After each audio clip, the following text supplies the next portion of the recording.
Kikimora is an East Slavic female mythological character living in a human dwelling, bringing harm, damage and minor troubles to the household and people. It is believed that Kikimoras like to joke with people and sometimes appear in the form of a child left on the road, picked up and warmed by people. They run away, mocking them. She is represented in different ways, as the mistress of the hut, the wife of a brownie or a goblin. Kikimora swamp or forest was accused of kidnapping children, instead of whom she left an enchanted log.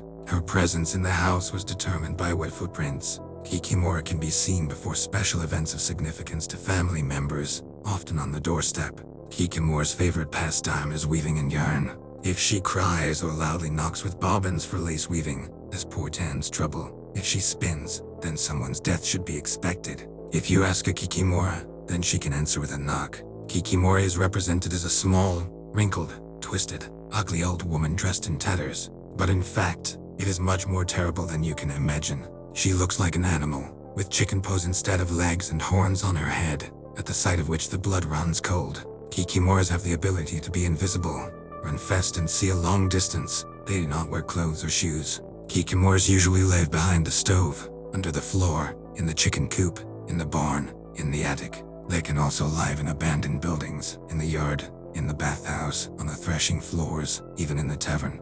During the day they hide from people, are active at night. Sometimes they annoy the owners with noise and fuss. On quiet nights, you can hear them bouncing, spinning and twisting threads. According to Slavic beliefs, the appearance of Kikimora is associated with an unclean, wrong death, that this is the spirit of an undead dead man or an evil trick at the place of such a death. In other cases, it is believed that the cause of their appearance is damage. Sometimes builders describe damage to the house out of revenge on its owners, for which a doll made of chips and rags is placed under the ceiling beam or between the logs. Coping with Kikimora is difficult, but possible.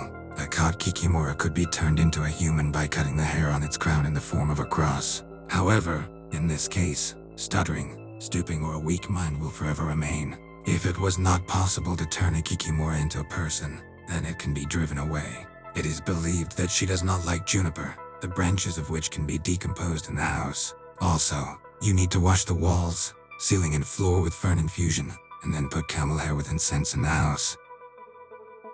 In the next videos I will talk about other mythical creatures and how to deal with them. So be sure to subscribe and be ready to meet any monster.